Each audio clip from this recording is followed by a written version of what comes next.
consequência objetiva, né? Existe um contrato que nós devemos realizar, nós estamos discutindo com a FIFA, nós estamos nos negando a fazer, nós estamos nos negando a investir recurso público nesse evento. Por que isso não foi anunciado para a FIFA antes, logo no início, quando foi feito o contrato?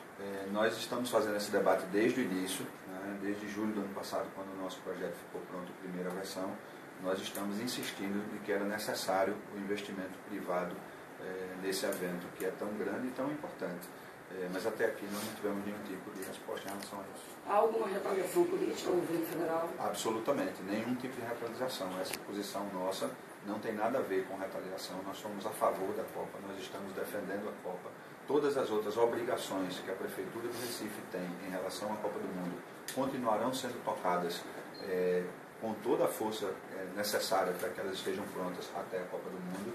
É apenas uma decisão de não investir recurso público no evento FIFA Confest. O principal motivo de dizer agora